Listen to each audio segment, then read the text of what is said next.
थोड़े दिन पहले मैंने बयान किया पंज सूरता और 1.25 लाख मरतबा आयत करीमा, और मैंने निशानदही की कि इन दो अमाल ने, यानी जो पंज सूरता के अंदर वज़ाइफ हैं या वज़ाइफ की कोई और किताब है, और बिलखसूस 1.25 लाख मरतबा आयत करीमा, जब ये अमाल शराइत के बग़ैर किए गए तो घर नहीं बर्बाद हुए, नस्लें बर्बाद हो गई। क्योंकि मैं कमली वाले के हुक्म पे उनकी निगाह ख़ास से इस मज़मून को छेड़ा है।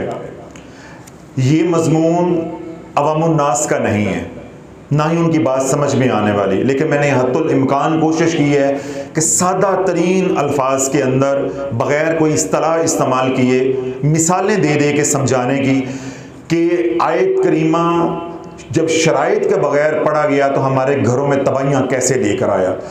और पंज सूरता पढ़ने वाली ख़वातीन बिलखसूस और बिलअमूम जो है वो मर्द हज़रात जिन्होंने मुख्तलिफ़ वज़ाइफ की किताबें पढ़ी, तो वो ख़ुद कैसे बर्बाद हुए और उन्होंने अपनी नस्लों को कैसे आगे बर्बाद किया। और रोना क्या रोया, जादू हो गया है, जादू हो गया है, जादू हो गया है।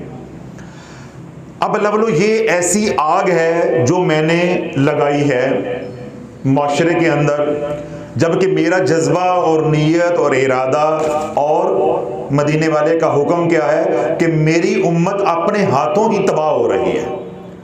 तो दीनदार तबका, जिक्र अज़कार करने वाला तबका, सोमो सलात का पाबंद तबका, वो मायूस हो रहा है, बल्कि मायूसियों की बुलंदियों पर जा रहा है। उन्हें कोई ये समझाने वाला नहीं है कि हम अपने घर को खुद ही आग लगा रहे हैं। तो मैंने ये बयान किया, जब ये बयान सोशल मीडिया पे गया, जब आप लोग यहाँ सुन रहे थे, 3-4 लोग मेरे सामने बैठ के भी रो रहे थे। जब उन्हें मालूम हुआ कि हमारी माओ ने ही हमें बर्बाद कर दिया, फिर उस बयान के अंदर मैंने कई बार ये बात दोहराई कि माओ की नीयत पे शक नहीं है, बहनों की नीयत पे शक नहीं है, या जो भी पढ़ने वाला है उसकी नीयत पे शक नहीं है। फिर मैंने एक और बात भी उसके अंदर कही कि अगर मेरी तहकीक, मेरा मुशाहिदा गलत साबित हो जाए तो जैसे मैं कैमरे के सामने बोल रहा हूं, ऐसे ही कैमरे के सामने माफी भी मांगूंगा और अपने अल्फाज भी वापस लूंगा। तो अल्लाह वालों, ये मैंने इतने दावे के साथ और यकीन के साथ बात क्यों कही? मैंने इतने दावे और यकीन के साथ बात क्यों कही? अल्लाह वालों, इसलिए कही कि मैं किताबें पढ़ के यहां नहीं बैठा, मैं अपने बुजुर्गों से झिड़के खा के, जूते खा के, मारे खा के यहां आया हूं। मैं किताबों से पढ़ के नहीं सुना रहा, मैं अपना मन सुना रहा हूं। लोग क्यों कहते हैं हजरत साहब आप बोलते हैं, हमें लगता है कि आप हमारे घर की कहानी सुना रहे हैं, हमारे दिल की बात सुना रहे हैं। अल्लाह वालों, जब बात दिल से निकलेगी तो वो दिल पे असर करेगी, जब मेरी जुबान से निकलेगी तो वो कानों पे असर करेगी। तो हम तो कान वाले हैं ही नहीं, वो तो उलामा होते हैं। हम तो अहले दिल हैं, अहले मोहब्बत हैं, अहले जिक्र हैं, साहिब निस्बत अल्हम्दुलिल्लाह। हमारा कल्ब अपने शेख के साथ, शेख का कल्ब कल्बे अतर के साथ है। तो जो उधर से हुक्म आएगा हमने तो वही बोलना है। तो जो तुम्हारा मुतालबा होगा, इंशाल्लाह ये दिल तुम्हारा मुतालबा, तुम्हारी ज़रूरत को पूरा करेगा। मैं जो इतने यकीन के साथ कहता रहा और अभी भी कह रहा हूँ, अपने मौक़िफ़ पे कायम हूँ 100% अल्हम्दुलिल्लाह, और मरते दम तक कायम हूँ। और अल्लाह वो वक्त कभी नहीं लेकर आएगा कि मुझे अपने अल्फाज वापस लेने पड़े या मुझे कैमरे के सामने माफ़ी मांगनी पड़े। उसकी मैं दलील देता हूँ आपको कि मेरी तहकीक कितनी मजबूत है, या मेरा मुशाहिदा कितना ज़्यादा है, या मैं जो बात कर रहा हूँ इसके अंदर इतना यकीन क्यों है। अभी इस जुमेरात को ईद थी, इससे जो पिछली जुमेरात थी उसमें महफिल हुई, इस जुमेरात को तो महफिल नहीं हो सकी। अब हजरात को मालूम है कि हम 40 टोकन देते हैं, 20 खवातीन के और 20 मर्द हजरात के होते हैं। कारी साहब ने, कारी मुर्तज़ा साहब ने उस दिन मुलाकातें करवाई हैं। 40 मरीज मैंने देखे हैं जहांज़ेब साहब, इस जुमेरात की बात कर रहा हूं, पिछली बातें नहीं खोल रहा। 40 मरीज देखे हैं, 40 के 40 रज्जत के मारे हुए। मुझे बताओ, मेरे अंदर खुद एतमादी नहीं आएगी तो किस में आएगी? एक मरीज जादू का नहीं आया, एक मरीज तिब्बी मेडिकल प्रॉब्लम का नहीं आया, एक मरीज नफ्सियाती नहीं आया, यानी उसको वहम था कि मेरे पे जादू हो गया, मैं उसको वाजे कर देता भाई तेरे पे जादू नहीं है, ऐसा कोई मरीज नहीं आया। एक मरीज कोई घरेलू लड़ाई झगड़े का नहीं आया, एक मरीज कोई अल्लाह रसूल की बात पूछने वाला नहीं आया। 40 के 40 मुलाकाती, 40 के 40 टोकन, 40 के 40 मरीज मैंने देखे। रात 3:30 बजे जब मैं फारग हुआ तो मैं सर पकड़ के बैठा था कि एक भी मरीज ऐसा नहीं है जो रज्जत से खाली हो। और हर मरीज को मैं एक ही इलाज बता रहा हूं। बल्कि थोड़ी देर बाद मुझे अपने अंदर ख्याल आया कि ये सुनने वाले क्या कह रहे होंगे कि पीर साहब एक ही डंडे के साथ सबको हाँक रहे हैं, तो मैं क्या करता। तो अल्लाह लोग घरों के घर उजाड़ दिए। अब आगे आप बातें जरा तवज्जो के साथ सुननी है, ये तो मैंने पिछली बातें दोहराई हैं। ये जो मैं जिस मौजू पे कलाम कर रहा हूँ आजकल, रज्जत, वज़ाइफ की शराइत, इजाज़त, इनके ऊपर, यानी जो अमलियात की दुनिया के इसरार हैं, मख्फी दुनिया के राज हैं, मुझे ये था कि जब ये वीडियो सोशल मीडिया पे जाएंगी तो कोहराम मच जाएगा। मेरे अंदर एक खौफ भी था, अनजाना सा डर भी था कि भाई हमारे पास वक्त नहीं होता और फिर हम सोशल मीडिया को ऐसे खींच के रखते हैं, अल्हम्दुलिल्लाह जिस तरह यहाँ आपको खींच के रखते हैं। किसी की जरूरत नहीं है कोई दूसरे के साथ कोई बदतमीजी करे या औरतों वाली साइड पे जाए, यानी जो हमारे खानका का एक सख्त माहौल है शरीयत के मुताबिक, तो बैन ही सोशल मीडिया पे भी अल्हम्दुलिल्लाह हमारा वही माहौल है। ये किसी की जरूरत नहीं है लौंडे लपाड़े की कोई ऐसे कॉमेंट्स करे, कोई करता भी है तो हम उसको क्या कहते हैं, इसको उठा के बाहर मारो, इसको चैनल बहुत, हमें सब्सक्राइबर बहुत, ये अपने घर राजी, इसको फौरन उठा के बाहर मारो। क्या करेगा, ज्यादा से ज्यादा अनसब कर देगा। तो इस बेशर्म को हमने रख क्या करना है। मेरी बहनें वहां पे हैं, मेरी माएँ वहां पे हैं, मेरी बेटियां वहां पे हैं, तो मेरी क्या ख्वाहिश है जैसे खानका में पकीजा माहौल है, हमारी ऐप पे भी जो आए, चैनल पे जो आए, उसको बिल्कुल पकीजा माहौल मिले, कोई बहस ना हो। तो ये अंदर मेरे क्या था जहांजेब साहब, दक दक दक दक के काम खराब हो जाना है, ये तो महाज खोल देंगे हमारे खिलाफ। लेकिन बात वही है कि जब काम आप वड्डियां दे कहने करोगे तो वड्डे फिर पीछे हाथ हो गए तो फिर खैर हो जाती है। तो मैं इतना खुश हूं कि ये वो मौजू है जिसके ऊपर हर बंदा मेरे से एतराज कर सकता था, लेकिन अल्हम्दुलिल्लाह एक एतराज नहीं है, एक कमेंट ऐसा नहीं आया, मैं हैरान हूं कि जो हवाले मांगने वाली मक्खियां हैं उन्हें भी ये बात समझ आ गई है।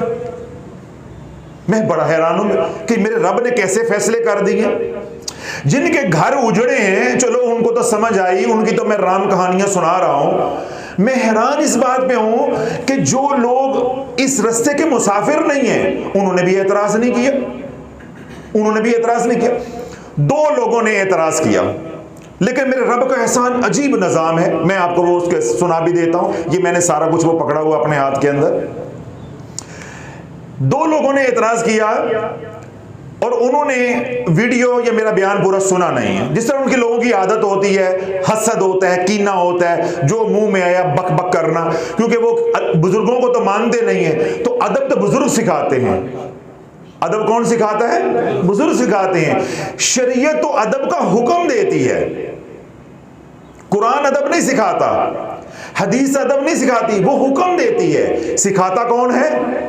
बंदा, बुजुर्ग। मैं एक मिसाल दे देता हूं अगर आपको मेरी ये बात ऊपर से गुजर गई है। जब हम छोटे थे हमारे हाथ से सुपारा गिरता था तो हमारे बड़े क्या कहते थे? बेटे से नीचे नहीं गिराना, इसको ऐसे छाती से लगा के रखो, नीचे गिर गया इसको चूम लो, सर पे रखो। ये कौन सिखा रहा? बड़ों ने सिखाया है। बात समझ आ गई? और आज हम अपने बच्चों को सिखा दें, बेटे कुरान मजीद को रेल के ऊपर रखते हैं, नीचे नहीं रखते, ऊंचा रखते हैं, फलाम अलमारी के शेल्फ में जाके रखो, वजू के बगैर नहीं सो करना। बच्चे छोटे मासूम होते हैं, बाबा इससे क्या होगा? फिर हम उनसे समझा दें, बेटे इससे गुनाह होता है। इसलिए हमारे बच्चे बोलते हैं मोहम्मद, हम कहते हैं बेटे ऐसे नहीं कहते, बड़ों को ऐसे नहीं बुलाते, ये तो बड़ों को भी बड़े हैं, ये हमारे नबी हैं। तो बाबा कैसे बोलेंगे? हम कहेंगे रसूलुल्लाह सल्लल्लाहु अलैहि वसल्लम, मुहम्मदुर रसूलुल्लाह सल्लल्लाहु अलैहि वसल्लम। बेटे जब हुजूर सल्लल्लाहु अलैहि वसल्लम का नाम आएगा तो दुरूद पढ़ते हैं। अब ये कौन अदब सिखा रहा है? बड़े बुजुर्ग सिखा रहे हैं। तो जब हम ही दरमियान में नहीं होंगे तो वो तो मोहम्मद मोहम्मद मोहम्मद करता रहेगा ना,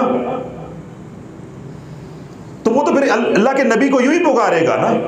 बड़ा भाई जितना अदब करेगा ना, जिस तरह वो उनके अकीदे हैं। तो जब उन्होंने, मुझे ये था कि वो मखलूक जो है वो हमें तंग करेगी, लेकिन उस मखलूक के अंदर 2-3 कमेंट्स आए हैं, लेकिन मैं खुश हुआ हूं कि वो आए हैं। मुझे बात करने का मौका मिल गया, मुझे अपना मौका बयान करने का मौका मिल गया।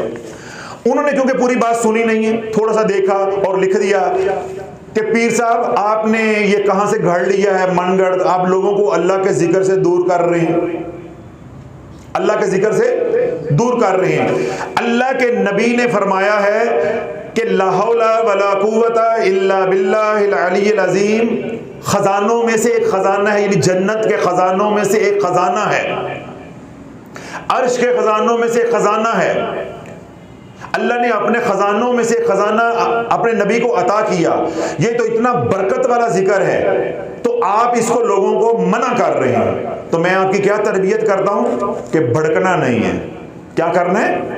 भड़कना नहीं है।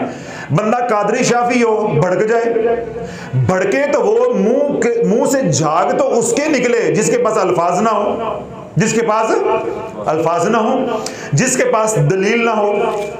मुझे इन्होंने वो स्क्रीनशॉट भेजा कि जी ये मक्खी आ गई है एक, इसका क्या करना है, उड़ाना है या जवाब देना है, क्योंकि हमारी पॉलिसी है कि उड़ा दो। तो मैंने कहा इसको उड़ाना नहीं है फारूक साहब, इसको उड़ाना नहीं है। ये बड़ा अच्छा उसने एतराज किया है, हो सकता अल्लाह इसको हिदायत दे दे। मैंने कहा इसको लिखो, हम जिक्र से मना नहीं कर रहे, हमारे पूरे बयानात सुनो, हमारा तारफ आपको हो कि हम हैं कौन, पहले तो आपको ये पता होना चाहिए। हम ये बता रहे हैं उम्मत को कि जिक्र करना है तो यार मसनून करना है। अगर मसनून से बाहर निकलना है तो उसकी शराइत पूरी करनी है। तो शराइत कौन बताएगा? जिसने जिक्र बताया है। हम उम्मत को ये सिखा रहे हैं। अब तू हमें ये बता कि अल्लाह के नबी ने ला हौला वला कुव्वता इल्ला बिल्लाहिल अलीय्यिल अज़ीम पढ़ने की जो सुन्नत छोड़ी है वो 100 बार है, 1.25 लाख कहां आया है? और इंशाअल्लाह क़यामत तक जवाब नहीं आता। तू हमारे से हवाले मांग रहा है, उनका गिरेबान पकड़ जो 1.25 लाख मरतबा पढ़ रहे हैं, वो नबी की सुन्नत से बाहर क्यों निकले हैं? तू हमारे गिरेबान को पढ़ गया, तेरा हाथ खुल गया है, तुझे ये मालूम ही नहीं है ये कादरी शाफी है। तू साबित कर के किस सहाबी रसूल ने 1.25 लाख मरतबा आयत करीमा पढ़ा है। दूसरा एतराज, ये यूनुस अलैहिस्सलाम की दुआ है, अल्लाह ने नजात दी, आप लोगों को आयत करीमा पढ़ने से मना कर रहे हैं, लोगों की हौसला शिकनी कर रहे हैं, ये तो अजर है। मैंने कहा जी आप सिर्फ मुझे ये बता दें हजरत यूनुस अलैहिस्सलाम ने 1.25 लाख कदों पढ़े ऐसे? बात आयत करीमे की नहीं है, बात 1.25 लाख की है। जब मैं कहता हूं कि दुरूद पाक 1.25 लाख पढ़ो तो मेरा गिरेबान पकड़ दो, 1.25 लाख कितों साबित है? और आप खुद कह रहे हो तो फिर मेरा भी तो हक है ना। तो मुझे बताओ कि ला हौला वला कुव्वता इल्ला बिल्लाहिल अलीय्यिल अज़ीम, ला इलाहा इल्ला अंता सुब्हानका इन्नी कुन्तु मिनज़ ज़ालिमीन, ये दोनों अज़कार 1.25 लाख कौन सी हदीस से साबित हैं? तो इंशाअल्लाह क़यामत तक उनकी तबीयत सही रहेगी, कभी डकार उनको खट्टे डकार नहीं आएंगे इंशाअल्लाह अज़ीज़। तो इन दोनों का तो हमने इस्लाह कर दी। उसके बाद अल्लाह का निज़ाम ऐसे चला, कल रात को तकरीबन 2:30 बजे, 2:30 पौने 3 बजे एक साइकेट्रिस्ट डॉक्टर हैं MBBS, उनका एक पैगाम आया, हजरत साहब मैंने आपके बयान सुने। अब ये मैं नत्थू खैरे की बात नहीं कर रहा, कारी साहब पढ़े लिखे बंदे की बात कर रहा हूं, अपने शोबे का बंदा है उसकी बात कर रहा हूं, यंग डॉक्टर है, नफ्सियात, शोबा नफ्सियात का। वो कह रहे डॉक्टर साहब आपने जो बयानात आपने किए वो मैं सुन रहा हूं, आप सही फरमा रहे हैं। मैंने ला हौला वला कुव्वता इल्ला बिल्लाहिल अलीय्यिल अज़ीम 3300 मरतबा रोजाना पढ़ा। आंखें खुले रखिएगा, हमारी तहकीक है, हमारा मुशाहिदा है। आपको एतराज हो सकता है, हम तो ये कहते हैं कि हमारा मुशाहिदा ठीक है, हमारी तहकीक ठीक है, इसको आगे बढ़ाओ, लोगों के दुख बांटो, लोगों को दुख देने वाले ना बनो। अब वो डॉक्टर साहब क्या कह रहे हैं कि किसी ने बताया होगा?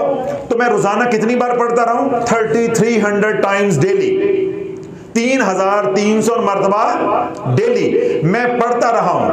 अब ये जो मक्खी उड़ रही थी, उस मक्खी को मैं कहता हूं इस डॉक्टर से पूछो इसको क्या मिला है। लिया तो अल्लाह का नाम है, इसको मिला क्या है? आगे वो क्या लिखते हैं? मेरी जिंदगी बर्बाद हो गई है, मेरी जिंदगी बर्बाद हो गई है। ये कमेंट सेक्शन में जाके आप पढ़ सकते हैं, वहीं से हमने उठाया है। मेरी जिंदगी बर्बाद हो गई है, किया अल्लाह का जिक्र है, जिंदगी बर्बाद हो गई है। अब मुझे बताओ, मैं लोगों को रोक रहा हूं या लोगों को सीधा रास्ता दिखा रहा हूं कि भाई या तो नबी की गुलामी में आ जाओ, मसनून अज़कार की तरफ चले जाओ। अगर उधर से बाहर निकल के अपनी ख्वाहिशात के लिए वज़ाइफ पढ़ने हैं, फिर उनके पास जाओ जो इस फन के माहिर है। फिर सेल्फ मेडिकेशन नहीं चलेगी। सेल्फ मेडिकेशन कितने काम के लिए होती है? सर दर्द हो गया, कमर में दर्द हो गया, को पेन किलर ले लिया। कभी आज तक किसी को दिल का मर्ज हुआ तो सेल्फ मेडिकेशन चलेगी? कैंसर का मरीज सेल्फ मेडिकेशन से ठीक होगा? अल्लाह वालों, जब मत मारी जाती है ना, खत्म अल्लाहु अला कुलूबिहिम व अला समइहिम व अला अबसारिहिम, अल्लाह मत मार देता है, फिर ये बातें समझ नहीं आती। अब ये यंग डॉक्टर है, मुझे इतना रात तरस आया, मेरे जूनियर होंगे तो मुझे इतना तरस आया इनके ऊपर कि यंग चैप है, इस बेचारे की जिंदगी बर्बाद हो गई है कि बिन हादी के बिन मुर्शद के ये इसने रास्ता अख्तियार कर लिया। क्या है? जिक्र अल्लाह का किया है, तरीका नहीं था, मेरे नबी का फरमान नहीं पहुंचा था। मेरे कमली वाले ने इरशाद फरमाया कि जब तुमने अल्लाह उसके रसूल के साथ मोहब्बत का दावा किया, फिर बलाएं ऐसी आएंगी जैसे ढलवान की तरफ पानी आता है, फिर बलाएं ऐसे आएंगी जैसे तस्बीह के दाने टूटते हैं। डोरी टूटती है ना तो तस्बीह बिखरती है, एक बला फिर दूसरी बला फिर तीसरी बला फिर चौथी बला। तो लोग वजीफे पढ़ने वाले यही तो रोते हैं कि हजरत साहब एक मुसीबत जानती नहीं तो दूसरी आ जाती है। जब तुम अल्लाह उसके रसूल का जिक्र कसरत के साथ करोगे तो बलाएं नहीं आएंगी तो और क्या होगा? आजमाइशें नहीं आएंगी तो और क्या होगा? इधर अल्लाह की रहमत का नजूल होगा, अल्लाह तुझे उठाता जा रहा है, उठाता जा रहा है, आखिरत में मकाम देता जा रहा है, देता जा रहा है। दुनिया की क्योंकि कोई हैसियत नहीं है, अल्लाह ने शैतान को लगाया हुआ बर्बाद करता जा ताकि तेरे ऊपर भी हुज्जत तमाम हो जाए और ये सब्र करते जाएं, जो मैंने मकाम इनको जन्नत में देना है वो इनके ऊपर तमाम हो जाए। हर बंदा हालत आजमाइश के अंदर है, लेकिन हम क्योंकि वज़ाइफ जन्नत के लिए करते ही नहीं है। हम किसके लिए करते हैं? मुंडा हो जाए, हम करते हैं एक दुकान है दो हो जाए, हम ये करते हैं कुड़ी दा ब्याह नहीं होता कुड़ी दा ब्याह हो जाए। हम तो दुनिया के लिए वज़ाइफ करते हैं। अल्लाह कहता है कि जितना तूने 3300 टाइम्स डेली पढ़ा है, इसका इनाम इस दुनिया में मुमकिन नहीं है। उमर साहब, आंखें खुली रखो, दिमाग खुला रखो। ये दिमाग मैंने नहीं बोला, मैंने किसी का चुराया है। वो सोशल मीडिया वाले कहते हैं हजरत साहब आप आंखें नहीं खोलते दिमाग खोल देते हैं, तो वो मैंने चुरा के लफ्ज बोला, भाई ये मेरा लफ्ज नहीं है, सख्त, ये बड़ा सख्त लफ्ज है, फिक्रा है, ये मेरा नहीं है, ये सोशल मीडिया वालों की मोहब्बत है, मैंने आप तक पहुंचाई है। उन्होंने कहा था उमर को भी थोड़ी सी दे देना। 3300 टाइम्स, 3300 मरतबा ला हौला वला कुव्वता इल्ला बिल्लाहिल अलील अज़ीम का अजर इस दुनिया में मुमकिन ही नहीं है देना। ये दुनिया महदूद है, तो फिर क्या होगा? अल्लाह तो ये सब कुछ आगे देगा। तो ये मामूली सी दुनिया, अल्लाह कहता है इसको बर्बाद होती है तो होते जाए। जो बंदा ला हौला वला कुव्वता इल्ला बिल्लाहिल अलील अज़ीम कह रहा है बस इसकी दुनिया बर्बाद हो, ये मेरे पास आए, दुनिया बर्बाद होने पे मेरी रजा पे सब्र कर ले, जन्नत में जो इसको दूंगा इसके वहम गुमान में भी नहीं होगा। मैं उसकी आपको छोटी दलील देता हूँ। सैयदना मूसा अलैहिस्सलाम के पास आपका एक उम्मती आया। कौन आया? उम्मती आया।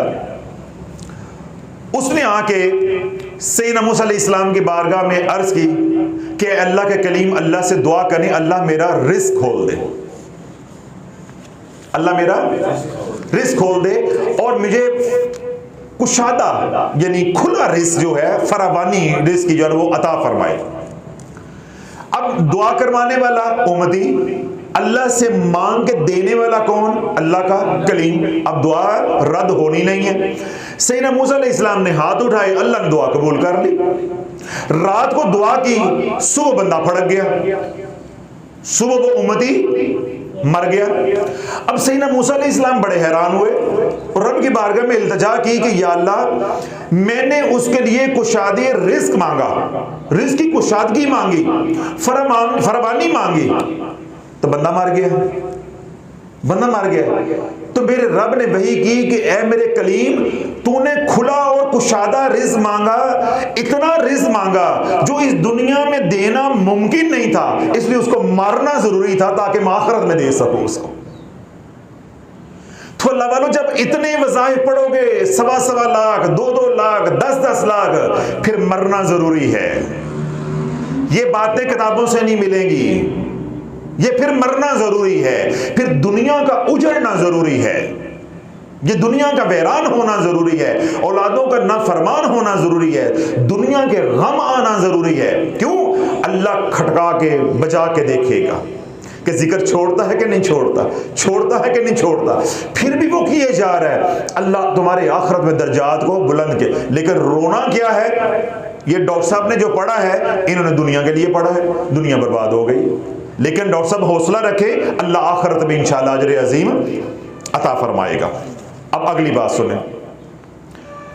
हजरत साहब आपका बयान बहुत मालूमाती होता है और इससे हमारी आंखें खुल गई हैं, लेकिन एक बात पूछना चाहती हूं।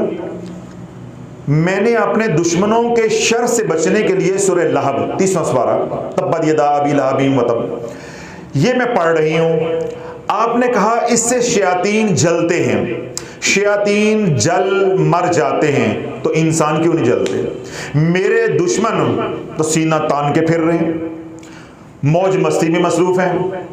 अल्लाह के कलाम से जिन शयातीन मरते हैं, तो इंसान शयातीन क्यों नहीं मरते?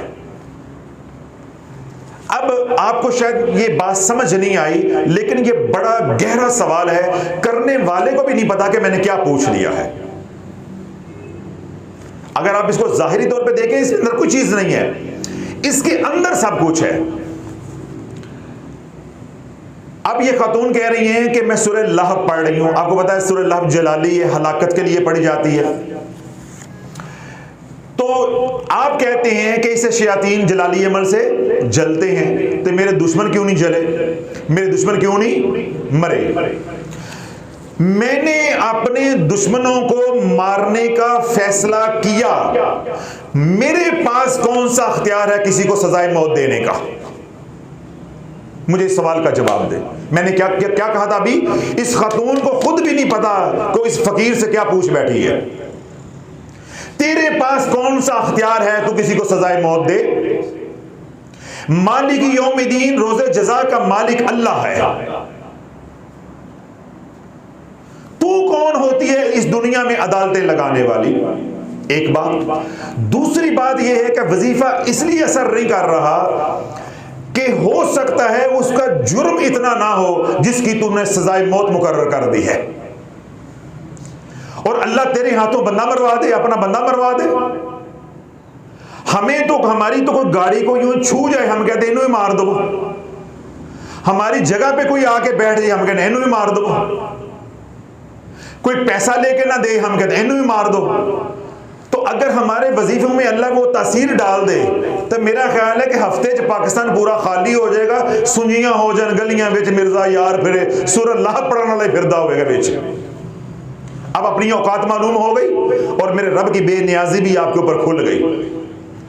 पहला एतराज या मेरा पहला सवाल ये है, तेरे पास अख्तियार कहां से आ गया है कि तू रोजे जजा की मालिक बन गई है, या अदालत लगाने का तेरे पास अख्तियार आ गया है, या तू जज बन गई है कि ये मेरे दुश्मन है, मेरी सास है, मेरी नंद है, मेरी बहू है, हमारे हमसाए हैं, हमारी फुफी है, फटे चुक दो, फांसी ला दो, इन्हों मार दो। अल्लाह वालों, अगर ऐसे निजाम चलने लगे फिर अल्लाह तो ना हुआ, खालिक और मालिक तो ना हुआ हमारा। मेरे से अंदर से कोई भी नाराज हो सकता है, इसका मतलब है मेरे लिए वो घर बैठे सूरह लहब पढ़े, अगले दिन मैं मरे आऊं। देखिए आप मुझे लाखों लोग जानते हैं, तो हजारों लोग मेरे दुश्मन भी हैं। तो इसका मतलब है कि मैं जो भी मेरा दुश्मन बन जाए वो सूरह अल्लाह पढ़ना शुरू कर दे, अगले दिन मैं फटे चढ़े आऊँ। तो इसका मतलब है कि मेरा कोई वाली वारस तो फिर ना हुआ ना। तो अल्लाह वालों इसलिए वज़ाइफ असर नहीं करता। और दूसरी बात क्या है कि जो सजा आपने मुकर्रर की है, हो सकता है कि उसकी सजा वो ना बनती हो। देखिए, मैंने सूरत अनाम की आयत नंबर 45 की इजाज़त दी, उसमें मैंने अपना वाक़या भी सुनाया कि मैंने किसी से पैसे लेने थे वगैरह वगैरह। अब लोगों ने मेरी वो बात पकड़ी हुई है और मुझे वो अक्सर फीडबैक आता है, हज़रत साहब आपने ये आयत खुद क्यों ना पढ़ी, खुद पैसे क्यों ना लिए। अब अल्लाह वालों देखें, मेरी तरबियत में अल्हम्दुलिल्लाह और अवाम में ज़मीन आसमान का फ़र्क है। मैंने ज़माने की ऊंच नीच देखी है। मुझे मालूम है कि सूरत इनाम की आयत मैंने पढ़ी तो फिर क्या होगा, अवाम को मालूम नहीं है। अवाम को अल्लाह दरगुजर कर देगा और मैनू लम्हा पा देगा। क्यों? मुझे इल्म है।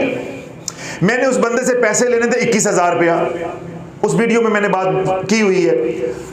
मैं 21,000 के लिए सूरत इनाम की आयत नंबर 45 पढ़ता, वो बिस्तर पे पड़ जाता, उसके ऊपर 2-3 लाख लग जाता, घर में बीमारी आ जाती। मुझे बताओ मुझे कितने नफलों का सवाब होता।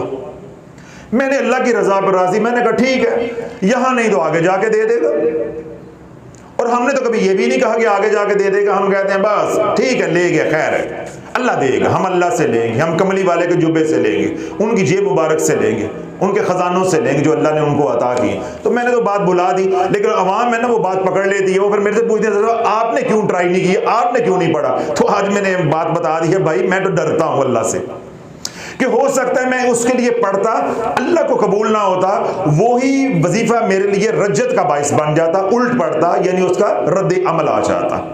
तो बैन ही ये जो खातून पढ़ रही हैं, जो कह रही हैं सूरह लहब का असर नहीं हो रहा, ये अब उनको सजा देना चाह रही हैं। जितनी सजा इन्होंने जहन में रखी है, मारना है, बिस्तर पे डालना है, मजदूर करना है, जो भी इन्होंने फैसला किया हुआ है, इनके पास कौन सा अख्तियार है। और ये भी मुमकिन है जो सजा ये देना चाहती हूं इतना उसका जुर्म ना हो। अल्लाह वाले औलिया, अल्लाह के लिए भी ये हुक्म होता है कि जब दुश्मनों को सजा देने के लिए कोई अमल करते हैं या सजा देना पड़ जाती है, तो पहले उलमा से पूरी तहकीक की जाती है कि आया वाकई इस शख्स को मारें तो मखलूक को नफा होगा, या इसको चारपाई पे डालें तो मखलूक को नफा होगा। जिस तरह आपने देखा कि 2015 में हमारे ऊपर आजमाइश आई, तो मैंने अल्लाह जिसे कहते हैं सीना तान के मरवाए हैं, फिर एक भी नहीं मरवाया, कई मरवाए हैं, आपको मालूम है। और जिन्नात लाखों नहीं करोड़ों मरवाए हैं, लाखों भी नहीं करोड़ों मरवाए हैं। बंदे भी चारपाइयों पे डलवाए हैं, सारे काम किए हैं, लेकिन किस लिए किए हैं? दीन मुस्तफ़ा अलैहिस्सलाम, अपनी जात के लिए नहीं किया, अपनी जात के लिए नहीं, अपनी जात के लिए तो मैंने पढ़ा भी नहीं, मैंने वो मौका बयान कर रहा हूं। तो जब अल्लाह की रजा के लिए, अल्लाह के दीन के लिए करेंगे तो अल्लाह इज्जतें देगा, क्योंकि वो दीन का नुकसान कर रहे थे, सिलसिला कादरिया का नुकसान कर रहे थे, उनको सजाएं देना जरूरी थी, हमने दी उनको सजाएं। और आपने देखा फिर अल्लाह ने कैसे उनको पे दर पे फालज करवाया, बिस्तरों पे पड़े और एड़ियां रगड़ रगड़ के मरे हैं। यहां पे एक साहब थे बोसन रोड के ऊपर, मैंने पिछले दिनों भी उनका जिक्र किया, जब उन्होंने मुखालफत की इस निज़ाम को बंद करवाने के लिए, फिर मेरे रब ने क्या किया, आपस में मियाँ बीवी लड़े, बीवी ने पेट्रोल की शीशी जो है, बोतल जो है, वो पकड़ के गाड़ी पर डाली, गाड़ी को आग लगाई, सारे घर को आग लग गई, सब कुछ जल गया, अल्लाह ने बर्बाद करके रख दिया, घर भी टूट गया, घर जल भी गया। हमने भी ये काम किए हैं, लेकिन किसके लिए किए? अल्लाह की रजा के लिए, अल्लाह के दीन के लिए किए हैं, अपनी जात के लिए नहीं कि मैं इंतकाम लूं। मैं कौन होता है इंतकाम लेने वाला? मैंने तो दरगुजर की है। अब इतने लोग हमें मुशरक कहते हैं, काफर कहते हैं, बिदती कहते हैं, तो इसका मतलब क्या है कि मैं सूरह लहब शुरू कर दूं या मैं सूरह इनाम की आयत शुरू कर दूं? भाई ये दुनिया का निज़ाम है। अगर लोग हमारे हाथ चूमते हैं तो कोई गाली निकालता है तो क्या है, नजर बद से अल्लाह बचाता है, हमें तकब्बर से अल्लाह बचाता है। तो ये अल्लाह ने जो जिन खातून ने ये किया हुआ है, मैंने ये इनका मौक़िफ़ इसलिए खोल के बयान कर दिया कि दूसरों की भी इस्लाह हो जाए। जब आप अदालतें लगाओगे, अल्लाह को अदालत लगाना पसंद नहीं है। अगर आपने अदालत लगाई, शरीयत क्योंकि इजाजत देती है, हाथ के बदले हाथ, उंगली के बदले उंगली, आंख के बदले आंख, इजाजत देती है। अगर तो आपकी सजा जो आपने तजवीज की है उसकी वाकई ही इतनी बनती है तो वजीफा असर करेगा। अगर आप उसको उसके जुर्म के मुताबिक सजा ज्यादा दे रहे हैं तो वजीफा लौटेगा, रद्द अमल आएगा, आपको रज्जत होगी और जो उसको सजा दे रहे तो उससे बदतरीन सजा आपको मिलेगी। आप समझ आ गई कि मैंने 21,000 लेने के लिए सूरत इनाम क्यों नहीं पढ़ी? भाई ये फैसला आपने कर रहे हैं, हमने तो नहीं करना। तो इसलिए शयातीन तो जलते हैं, वो तो मरते हैं। बंदा इसलिए नहीं मरता कि सजा आप ज्यादा दे रहे हो, उसकी बनती नहीं, फिर अल्लाह हिफाजत करके दिखाता। कलाम किसका है? अल्लाह का। तू पढ़ने वाली है, वो भी अल्लाह की तौफीक से, तो कलाम किसका है? अल्लाह का। अल्लाह उससे किसी को जला दे या किसी को दबा दे या किसी को लटका दे, वो तो फैसले अल्लाह ने करने, हमने नहीं करने, हम तो कोशिश कर रहे। तो इसलिए इन बातों से एहतियात करनी चाहिए, सब्र करना चाहिए, सब्र का दामन नहीं छोड़ना चाहिए। बस औकात इंसान जज्बात के अंदर, देखिए ये माशरे के अंदर कत्ल व गारत होती है तो क्या होता है, इंसान जज्बात के अंदर बंदा मार देता है, फिर बाद में नस्लें बर्बाद हो जाती है। ऐसे ही अल्लाह ने आपको रूहानी ताकत दी है, आपने किसी का बंदा मार दिया तो आपकी नस्लें बर्बाद हो जाएंगी। ये रूहानियत का कत्ल है, इसकी FIR अल्लाह के यहां कटती है। लोग ये समझते हैं हजरत साहब आपके पास ताकत है, आप जिन्नात को यूं कहें ऐसे हो जाएगा, आप क्यों नहीं करते? तो अवाम को तो ये मालूम नहीं है कि भाई ये कत्ल है। दुनिया के कत्ल से तो आप लेन देन करके निकल भी सकते हैं, मुतासरा खानदान के साथ मामला तय कर सकते हैं, अदालत से रायत ले सकते हैं, सो जराए हमारे मुल्क के अंदर। तो जो रूहानी तौर पे कत्ल किया जाता है उसकी FIR अल्लाह के यहां कटती है। तो कौन होगा तेरा वकील? कौन लेके आएगा शहादतें? और जिरा होगी तो कहां हम डंडी लगाएंगे, अगली तारीख डाल दो, तो वहां तो फैसला होना है यूं पत्थर पे लगी। तो अल्लाह वालों, इसलिए अल्लाह वालों के पास ताकत भी होती है, वो उस वक्त तक इस्तेमाल नहीं करते जब तक अल्लाह का अमर नहीं आ जाता। और जब अल्लाह का अमर आ गया, मेरे कमली वाले का इशारा आ गया, तो फिर 2015 से लेकर 2018 फिर आपने देखा फिर हमने क्या किया, तबीयत सेट कर दी है। अब देखो पूरे मुल्क के अंदर सुकून है कि नहीं है? सुकून है कि नहीं है? अगला ये है हजरत साहब, कुछ लोग जिन्नात को पकड़ने के लिए 40 दिन का चिल्ला करते हैं।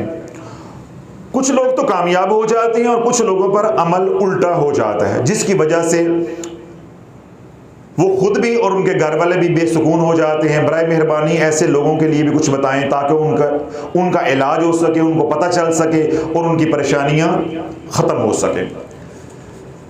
पहली बात तो अल्लाह वालों ये है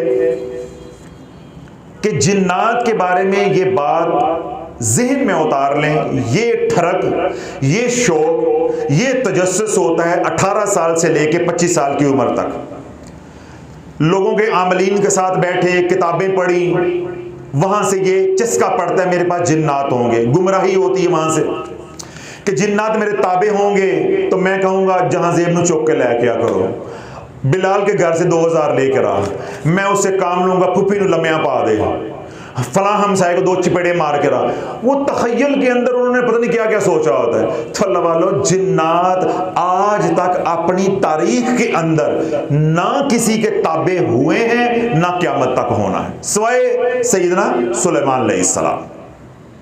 बस ये बात अगर आपको फकीर की समझ आ गई तो जो ये सुनता जाएगा आज के बाद, किसी माँ का जो झोली है वो उजड़ेगी नहीं, माँ की गोद उजड़ेगी नहीं, उसका लाल सड़कों पे पागल बन के फिरेगा नहीं, पत्थर उठा के, रोड़े उठा के, ईंटें उठा के। क्यों? मैं जब बात कह रहा हूं कि जब से जिन्नात तख्लीक हुए हैं, पैदा हुए हैं, इंसान से पहले की इनकी तारीख है। जब इंसान भी नहीं था तो कौन थे? जिन्नात थे। उस वक्त से लेके आज तक, फिर आज से लेके क़यामत तक ना ये ताबे हुए हैं और ना ये क़यामत तक ताबे होंगे, सिवाय एक हस्ती के, एक नबी थे सुलेमान अलैहिस्सलाम के पास। तो जब जिन्नात ताबे ही नहीं होते, जब आप चिल्ला करोगे तो आप उनके ताबे होगे। किसके ताबे होंगे? उनके। आमलीन को फतूर होता है कि हमने जिन ताबे कर लिया, उन अकल के अंधों को यही मालूम नहीं होता हम ताबे हो गए हैं, हम ताबे हो गए। मैं एक बात मुख्तसर करता हूं, आगे बातें बहुत ज्यादा हैं। एक कराची में एक साथी थे, उन्होंने बामुअक्कल सूरह मुज़म्मिल का चिल्ला किया। कारी साहब, बामुअक्कल चिल्ला किया। अल्लाह पाक ने उनको तीसरे चिल्ले में उनको कामयाबी मिल गई। तीसरे चिल्ले में, यानी पहले चिल्ले में कामयाबी नहीं मिली, फिर उन्होंने दूसरा किया, कुछ वक्फे के बाद उसमें इतनी कामयाबी नहीं हुई, लेकिन तीसरे चिल्ले के अंदर इब्तदाई दिनों में ही ज़हर हो गए, यानी मुक्कलात जो हैं सूरत मुज़म्मल के जो खुद्दाम हैं वो तशरीफ़ ले आए। और अब हुआ क्या, जब वो अय्याम मुकम्मल हुए, यानी 21वां 22वां दिन जब शुरू हुआ तो वो शक्लें वाज़ेह हो गई, डराने धमकाने वाला काम भी ख़त्म हो गया, वो लाइन पर आ गए। अब चिल्ले का असूल ये होता है कि चाहे पहले दिन आप राब्ते में आ जाएं, चाहे 21वें दिन राब्ते में आ जाएं, बकिया दिन चिल्ला आपने मुकम्मल करना होता है। ये असूल होता है बुनियादी। ये नहीं होता कि अब राब्ते में आ गए तो चिल्ला तोड़ देंगे तब भी मर जाएंगे आप। अब वो 21वें दिन राब्ते में आ गए। अब राब्ते में आने का क्या मतलब होता है? अहदो पैमा होना है, शराइत होनी है। अहदो पैमा होना है, शराइत होनी है। उन्होंने शराइत रखी, मुक्कलीन ने, खुद्दाम ने शराइत रखी। उन शराइत के अंदर इतनी बड़ी फहरिस्त थी, आपने ये काम भी नहीं करना, ये काम भी नहीं करना, ये काम भी नहीं करना, ये भी नहीं खाना, ये भी नहीं खाना, ये भी नहीं खाना। अल्लाह वालों, मेरे जैसे बंदे को जिसको ABCD अमलियात रूहानियत की दुनिया की नहीं आती, अभी सीख रहा है, तो मुझे धोबी पटका देना बड़ा मुश्किल है। अल्हम्दुलिल्लाह वो तो जिन्नात हैं, सूरह मुज़म्मल के खुदाम हैं, उनकी हजारों साल जिंदगियां हैं, उन्होंने कई आमलीन को यूं खिलाया है और फड़काया है। हम किस बात की मूली हैं? उन्होंने इतनी लंबी फहरिस्त रखी IMF की तरह, तो कुछ तो मननगे ना। उनका घेरने का अंदाज देखे, मनमानी उन्होंने एक बात थी, फहरिस्त रख दी इतनी। जब इन्होंने फहरिस्त पढ़ी, इन्होंने कहा कि नहीं, ये तो बहुत मुश्किल मेरे लिए हो जाएगा, मेरे लिए बहुत मुश्किल हो जाएगा। 15 मिनट की बहस मुबासे के बाद उन्होंने धोबी पटका मारा। जागते रहेगा फी सब, क्या किया? धोबी पटका मारा। उन्होंने कहा जी सारियां शर्तां माफ, हमें आपसे प्यार हो गया है, आई लव यू हो गया है। कारी साहब क्या हो गया? आपकी उम्र तो नहीं है बोलने वाली, आई लव यू बोल ही दो, इसी बहाने हम भी खुश हो जाए। कह दो आई लव यू, हमें आई लव यू हो गया जी। अब मुक्कलात ने कह दिया। अब ये बंदा, यानी मैं आमिल हूं, मैं खुश हो गया कि यार पहले दिन ही इतनी मोहब्बत में आ गए, राबते में आ गए। उन्होंने कहा जी हमने सारी शर्तें आपसे खत्म कर दी। जब आप हमें सूरह मुज़म्मल पढ़ोगे, पहली 5 आयतें पढ़ोगे, हम हाजिर हो जाएंगे। पूरी भी नहीं पढ़नी, जहां भी होगे, जो जायज काम हमारे से करवाओगे हम करेंगे, खिदमत आपकी। पहली 5 आयतें आपने पढ़नी, ये पासवर्ड हो गया, उनको बुलाने का तरीकाकार हो। आमलीन हजरात जो मेरी बात सुन रहे हैं वो समझ रहे हैं। धोबी पटका क्या मारा? सारी शरायतें खत्म। बस एक बात हमारी मान ले, जब इतनी बड़ी फहरिस्त लिख के 5, 10, 15 शराइत की बंदा दे, आगे साथ आई लव यू भी जतलाए और आपको कहे कि एक साड़ी मान लो, तो आप मुझे बताओ आप बोलने के काबिल रह जाएंगे? जानजेब साहब नहीं रह जाएंगे ना। अब उन्होंने धोबी पटका मारा। क्या करना है मैंने जी? बस आपने डबल रोटी खानी है सारी जिंदगी। तवे की रोटी, तनूर की रोटी नहीं खानी।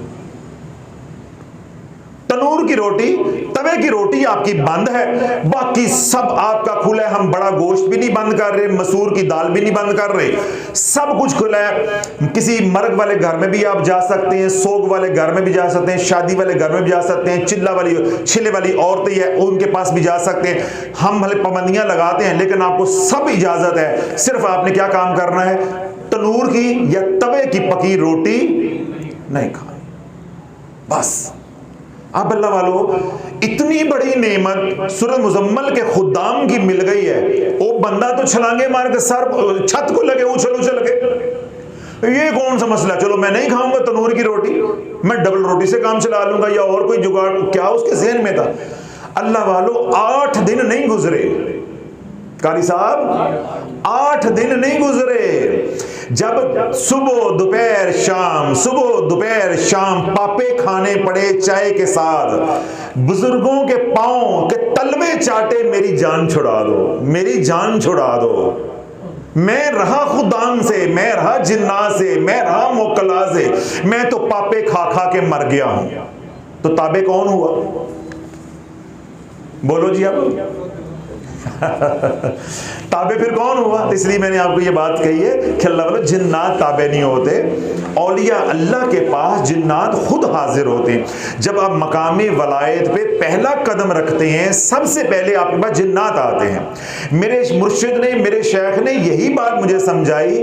क्या समझाया? कि अपने नफ्स को काबू कर ले, जिन्नात को काबू ना कर। जब तेरा नफ्स काबू आ जाएगा, सारी मखलूक तेरे कदमों में होगी। तो जब नफ्स काबू हो जाता है तो जिन्नात सबसे पहले आपके पास आते हैं, मेरे आका कोई हुक्म है तो मैं बताओ। तो वो जो आपका ताल्लुक होता है वो दोस्ताना होता है, वो आका गुलामी वाला नहीं होता, आका गुलाम वाला चक्कर नहीं होता, वो दोस्ताना होता है। यानी आप दीन का काम कर रहे हैं, वो आपका हाथ बटा रहे होते हैं बस, और उतना ही काम उन्होंने करना जो शरीयत के अंदर अंदर है, दायरे के अंदर है। तो ये बात मजमून भी समझ आ गई कि किसी के जिन्नात ताबे नहीं होते, आज तक नहीं होते। यानी बिल्कुल ऐसे ही है कि कोई शख्स यहाँ हमारे सामने बैठ के कहे कि बीवी मेरे ताबे है, फरूख साहब ने मुंह नीचे कर लिया, हो गए हंस रहे हैं। यानी बाहर तो कहीं कह सकता है कि मैं थल्ले ला कर रखे है, मैं पिंजना में मैं मारता हूं, मैं चपेड़े मारता हूं, घर भगा देता हूं, उसके अपना मैके को मैंने यूं किया हुआ, मैं थल्ले ला के रखी है। हमारे सामने तो नहीं कह सकते ना, क्यों? जो इस तरह के डायलॉग बोल रहा होता है, हमें भी पता कितना थले लगा है या कितनी से थले लाई है। तो जिस तरह बीवी नीचे नहीं लगती तो जिन्नात नीचे लग जाएंगे, वो ताबे हो जाएंगे। बीवी ताबे नहीं होती। बीवी ताबे कैसे होती है? मोहब्बत से। बीवी ताबे कैसे होती है? रोकड़े से। हफीज साहब कहते हैं पहली बात तो मोहब्बत वाली ठीक है, रोकड़ा मुश्किल है। ओ भाई पैसा नहीं तो मोहब्बत कैसी? ये दुनिया की जो मोहब्बत है, इसको पहिए पैसे के लगे हैं। पैसा है तो मोहब्बत है। कभी रेडी वाले से भी किसी को मोहब्बत हुई है? गाड़ियों वालों से ही मोहब्बतें होती हैं ना, कारोबार वालों से जिनका असर और रसूख होता है, कोई मनसब होता है। तो इसलिए जैसे बीवी ताबे नहीं होती, जिन्नात भी ताबे नहीं होते। जैसे बीवी मोहब्बत से राजी होती है और रोकड़े से राजी होती है, ऐसे जिन्नात जो है मोहब्बत से रागिब होते हैं और अमाल से उनसियत उनको होती है, राब्ते में आते हैं। जितना आप तकवा अख्तियार करेंगे, जितना हुजूर अलैहिस्सलाम पे दुरूद पढ़ेंगे, वो खुद ब खुद आपके साथ राब्ते में आ जाएंगे। तो इसलिए जिन्होंने ये सवाल किया है, जो नौजवान ये शौक रखते हैं, बच्चियां बच्चे खास तौर पे, मैं उनसे भी कहूँगा ना अपनी ज़िंदगियाँ बर्बाद करें, ना अपने पिछलों की ज़िंदगियाँ बर्बाद करें। एक हाथ आने वाली मखलूक नहीं है। आखिरी इसी मौजू के हवाले से जो मजमून है वो, हजरत मेरा बेटा 10 माह से लापता है, कोई राबता नहीं, किसी ने देखा नहीं, पुलिस में रिपोर्ट दर्ज करवाई है। बीवी के कान में जो कोई कहता है कि फलां के पास जाओ तो मेरी बीवी का रोना ख़त्म नहीं होता, फलां से मिलो, फलां से मिलो, यानी वो मजबूर करती है। बेटा है ज़रा उसका। अब पीर साहब बात यहाँ तक बनी है कि सरकार कोई तवीज़ लटकाने वाला, कोई तवीज़ दबाने वाला, कोई वज़न के नीचे रखने वाला देता है, कोई कुछ पढ़ने का कहता है, कोई कुछ पढ़ने का कहता है। ना कोई एहतियात है, ना कोई ज़कात है, ना कोई सदका है, सिर्फ अमाल बताते हैं।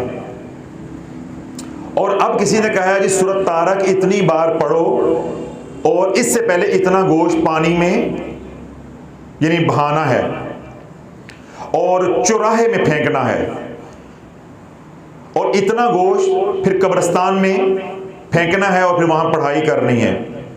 और अब हमारे ये सारे अमाल कर करके अब हमारे घर की हालत ये है कि हम तबाही के दाने पे पहुंच गए हैं, बेटा मिला नहीं है, बेटा मिला नहीं है। तो जहां से अल्लाह वालों मैंने बात शुरू की थी कि सुपन सूता के हवाले से 1.25 लाख मरतबा आयत करीमा के हवाले से आखिर पे बात वहीं जाके ख़त्म हो गई है कि अल्लाह वालों जब आप शराइत के बगैर चलोगे, जो औलाद का गम आया वो तो आया, घर भी उजड़ गया। अब वो रज्जत का शिकार हो गए हैं, जगह जगह उन्होंने दुश्मनियां ले ली जिन्नात को वज़ाइफ पढ़ पढ़ के। अब वो बेटा मिलना भी हुआ तो वो हिजाब डालेंगे, पर्दे डालेंगे, वो बेटा नहीं मिलेगा। तो मैं जिनका ये सवाल था या दुख था, मैं उनसे ये गुजारिश करूंगा कि सब कुछ छोड़ के मेरे हुजूर पे दिन रात दुरूद पढ़ो, इससे रज्जत भी खत्म हो जाएगी, तुम्हारे हालात भी बदल देंगे और इंशाल्लाह मेरी दुआ है कि बेटा चल के घर आएगा। आप लोग भी उनके लिए सब दुआ करें कि माँ है, माँ बाप हैं, दुख है, हम भी सब औलाद हैं, हमें एहसास है कि उनको दुख किस दर्जे का होगा। अल्लाह उनको सब्र भी दे, हिम्मत भी दे, और जो मैं उनके लिए बोल रहा हूँ उस पर अमल की तौफीक भी अता फरमाए। आखिरी बात अल्लाह वालों जो तवज्जो के साथ सुननी है कि जब ये गुल खिलाओगे, अमलियात को या तावीज़ात को मजाक बनाओगे, फिर क्या होगा? फिर क्या होगा? अभी इस खातून का आपने सुना कि साहब का सुना कि वो खातून जो है वो मुख्तलिफ वज़ाइफ कर रही है, घर उजड़ गया। इससे पहले आपने डॉक्टर साहब का सुना, समझ आ गई। इस तरह आपने सूरत लहब वाले का सुना। अब वो सूरत लहब जो गलत पढ़ रही है मकसद के लिए, उसमें कामयाब होती है या नहीं होती, खुद जरूर उजड़ जाएगी अगर शराइत का लिहाज ना रखा और अदालतें लगाना बंद ना किया। अल्लाह वालों, जब ये वज़ाइफ की दुनिया में आओगे, हादी और मुर्शद नहीं पकड़ोगे, इसका अंजाम क्या होगा? 12 ज़िलहज, फरूक बलोच, 12 ज़िलहज, जरा दिल पे हाथ रखो, कोई हार्ट अटैक ना आपको हो जाए। 12 ज़िलहज को हुजाज हज करके अपने बिल्डिंग्स में, होटल्स में वापस आते हैं, अपने रहाइश की जगहों पे वापस आते हैं। और 12 ज़िलहज का मसला ये होता है कि मगरिब से पहले पहले मिना छोड़ना जरूरी होता है। अगर मिना नहीं छोड़ा तो 13 को भी आप रमी करेंगे फिर दोबारा। तो उसके मुताबिक अभी कल जो है वो मुकम्मल हुआ है, अभी कल हज मुकम्मल हुआ है। उसमें सरकारी हुजाज रुक जाते हैं और जो लोग जिनको शऊर होता है वो रुक जाते हैं, वरना प्राइवेट और अक्सरियत हुजाज की 90% 12 तारीख को मिना छोड़ के वापस मक्का आ जाती है, तोहफे ज़ियारत, तोहफे विदा करती है, फिर मदीना रवानगी और अपने मुल्क में रवानगी, फ्लाइट्स जो है वापसी का ऑपरेशन शुरू हो जाता है। कर सब तरह जागते रहिएगा। अब 12 ज़िलहज है, हज के 5 मुबारक दिन चल रहे हैं, जब अल्लाह की रहमत इतने करीब है।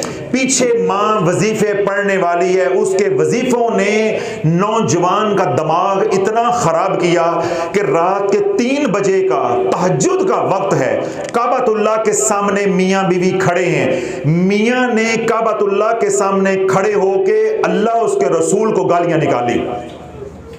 हज करके आ रहे हैं, कहते हैं शाफी चीखता है। 2023 परसों रात की बात सुना रहा हूं, काबतुल्लाह के सामने अभी आज एहराम खोला है, हज से फारिग हुए, हज के मनासिक अभी अदा कर रहे हैं, हज अभी तोहफे ज़ियारत कर रहे हैं, तोहफे विदा कर रहे हैं, फिर जाके मुकम्मल होने हैं। काबतुल्लाह के सामने खड़े होकर अल्लाह उसके रसूल को गालियां निकाली, फिर रब की ऐसी फटकार पड़ी, पता नहीं कहां वो दफा हो गया।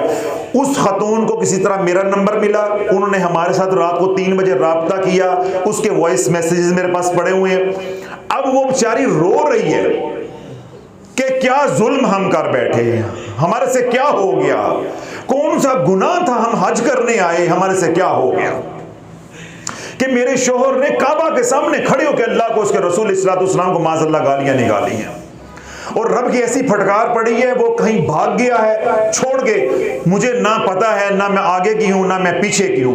फिर मैंने उसको एक अमल बताया, मैंने कहा ये फैसलों की जगह है, लारों की जगह नहीं है। ये कौन सी जगह है? फैसलों की जगह है। आप 2 रकअत नमाज पढ़ो और उसका ये तरीकाकार होगा, ये उसमें पढ़ना है, आप पढ़ो, या तेरी जान छूट जाएगी या अल्लाह उसको हदायत दे देगा। अब ये तो हो गई बात ज़ाहिर की, ये बात कौन सी हो गई? ज़ाहिर की। अब ये काम आप भी कर सकते हैं, मौलवी भी कर सकता है। तो मैंने तो वहां नहीं ठहरना था, मैंने फिर सारा खोला। उसको खोलने के बाद पता क्या चला कि उसकी माँ वजीफे पे वजीफा, वजीफे पे वजीफा, वजीफे पे वजीफा। जब उन वजीफों की रज्जत उस बच्चे पे पड़ी है, वो बच्चा माऊफ हो गया, पागल हो गया, उसका ज़हन शयातीन ने, जिन्नात ने पकड़ लिया। अब इसके अंदर अल्लाह वालों राज क्या है? जो लोग अमलियात की दुनिया के हैं वो मेरी बात को समझेंगे, आप लोगों को समझ नहीं आएगी। ये जो हज के दिन होते हैं, हज के दिन जो लोग रूहानियत के, अमलियात की दुनिया के हैं, ये इनके ऊपर बड़े भारी दिन होते हैं। क्या दिन होते हैं? बड़े भारी दिन होते हैं। क्यों? जब 8 ज़िलहज को हुजाज एहराम बांधते हैं तो वो क्या कहते हैं? लब्बैक अल्लाहुम्मा लब्बैक, लब्बैक ला शरीक लक लब्बैक, इन्नल हम्द वन निअमत लक वल मुल्क ला शरीक लक। इसके जो फजाइल हैं उनको एक अलग अलग कर दें, बात लंबी हो जाएगी। ये जिक्र जलाली है। अल्लाह वालों 40 लाख बंदा लब्बैक अल्लाहुम्मा लब्बैक, लब्बैक अल्लाहुम्मा लब्बैक, दिन रात तराना, दिन रात ये पढ़ा जा रहा है। फिर अल्लाह के नबी ने क्या इरशाद फरमाया है कि जब बंदा पढ़ता है लब्बैक अल्लाहुम्मा लब्बैक, जब ये तलबिया पढ़ी जाती है, जो पास फरिश्ते हैं उसकी आवाज को पहुंचाते जाते हैं, यहां तक कि मशरक से मगरब उसकी आवाज की लहरें पहुंच जाती हैं। शयातीन को जला दिया जाता है, आग लग जाती है, कोहराम मच जाता है इन 5 दिनों के अंदर। उधर हज के दिन अब निकल रहे हैं, अयामे तशरीक शुरू हो गए, तो क्या हो गया? अल्लाहु अकबर, अल्लाहु अकबर, ला इलाहा इल्लल्लाह वल्लाहु अकबर, अल्लाहु अकबर वलिल्लाहिल हम्द। फिर जिक्र जलाली है। तो मैंने इसलिए कहा ये बातें आपको समझ नहीं आएंगी, ये अहले इल्म को समझ आएंगी या जो अमलियात की दुनिया के माहिर हैं उन्हें समझ आएंगी। इतना दबाव आता है, इतना गुस्सा आता है, इतना बंदे के अंदर चिड़चिड़ापन होता है और इतने नुकसान होते हैं आमलीन के इन दिनों के अंदर। क्यों? शयातीन इस हालत में आ जाते हैं, डू और डाई, मारो या मर जाओ। क्यों? मेरे कमली वाले ने इरशाद फरमाया अलैहिस्सलातु वस्सलाम कि जितना जलीलो ख्वार शैतान अरफात के दिन होता है, यानी रुकने आज़म जब हज का होता है, उतना किसी और दिन नहीं होता। अपने सर में मट्टी डालता है कि मैंने 40 साल मेहनत करके ये बनाया, तो अल्लाह ने सारे माफ कर दिए। मैंने 50 साल करके ये बनाया, अल्लाह ने सारे माफ कर दिए। क्यों? अल्लाह अरफात में क्या कहता है? सारे माफ। तो शयातीन पागल हुए होते हैं, उनकी मेहनत बर्बाद हो रही होती है, और ऊपर क्या होता है? लब्बैक अल्लाहुम्मा लब्बैक। अभी तो हज चल रहा है, अगले दिन जो ही एहराम खोलना है, कुर्बानी करनी, तो साथ ही अल्लाहु अकबर ला इलाहा इल्लल्लाह वल्लाहु अकबर, अल्लाहु अकबर वलिल्लाहिल हम्द। यानी एक जिक्र जलाली खत्म हुआ, दूसरा जिक्र जलाली शुरू हो गया। मौत दर मौत। इन दिनों में वो हजरात जो अमलियात के मारे हुए हैं, जादू के मारे हुए हैं, रज्जत के मारे हुए हैं, उनकी बीमारी कई गुना बढ़ जाती है। जो लाइलाज बीमारियां हैं वो बढ़ जाती हैं, घरों में लड़ाइयां बढ़ जाती हैं, हादसात बढ़ जाते हैं। ये 5 दिन जादू के लोगों के लिए, अमलियात के लोगों के लिए, या जो अमलियात की दुनिया के मुसाफिर हैं, आमलीन हजरात हैं, ये उनके लिए बड़े कड़े होते हैं। इन दिनों में वही बचेगा जिसका हसार मजबूत होगा, जिसका कड़ा मजबूत होगा। रूहानी हसार, बदनी हसार और ज़मीनी हसार जिनके मजबूत होंगे वही बचते हैं, वरना आमलीन को जिन्नात ले जाते हैं। मैंने क्या कहा? डू और डाई, मरो या मार दो।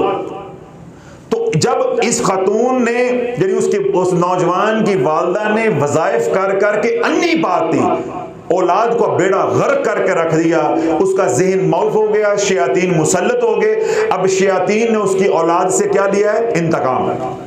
इससे जरा निचले दर्जे पे आ जाए। अब तक मैंने जितने भी औलाद की नाफरमानी के अमाल बताए हैं, सबसे ज्यादा देखने वाली वीडियो वो है। इसका क्या मतलब है कि घर घर में नाफरमानी, वज़ाइफ पढ़ पढ़ के औलादों को नाफरमान, शोहर को नाफरमान, यानी अपने करीबो जवार में जो लोग रहते हैं उनको नाफरमान कर दिया। तो अब नाफरमान हो गए, अब ये इंतकाम है। जब पीछे वज़ाइफ का जोर ज्यादा हुआ तो शयातीन ने क्या कहा कि हम वहां जाके इंतकाम लेंगे कि तेरा कुछ रह नहीं जाएगा। फिर मैंने क्या कहा? अब आप ये देखें, जिन लोगों ने हज उम्रा किया है, जब एहराम बांधा होता है, एक तो वहां तजल्लिए जाती का नजूल होता है, एक जिक्र जलाली हो रहा है, लब्बैक अल्लाहुम्मा लब्बैक, या अयामे तशरीक हैं तो अल्लाहु अकबर ला इलाहा इल्लल्लाह वल्लाहु अकबर, दोनों जिक्र जलाली हो रहे हैं। उसकी वजह से भी गुस्सा, पीछे मांग के वजीफे, उससे भी गुस्सा। बंदा आम से है, गुनाहगार, उसका इतना ज़र्फ उतनी बर्दाश्त नहीं कि इतना दबाव बर्दाश्त कर जाए।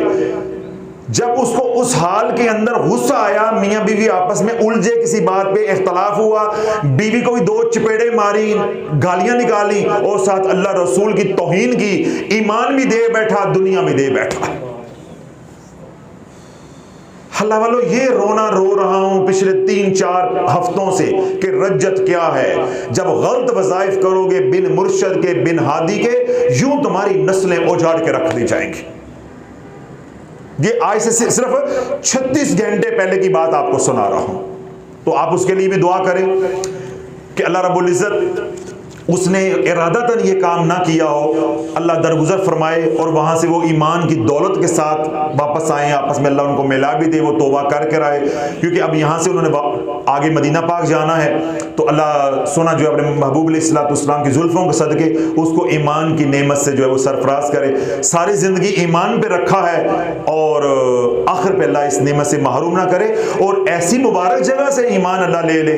बस इसके मैं ज़्यादा कुछ कह नहीं सकता कि इंतहाई ये जज्बाती सूरत हाल है। अल्लाह हमारी औलादों को भी, सबको भी, जो सुनने वाले भी हैं उनकी औलादों को भी अल्लाह जो है उनकी हिफाजत फरमाए। तो अल्लाह वाले यही गुजारिशात मैं कर रहा हूँ कितने दिनों से, हफ्तों से, कि अमलियात की दुनिया में आओ तो बिन हादी और मुर्शद ना हो, कोई रहबर पकड़ो फिर इस दुनिया में आओ, वरना अल्लाह ने जितना दिया है उसी पे कनात कर लो, उसी पे राजी हो जाओ।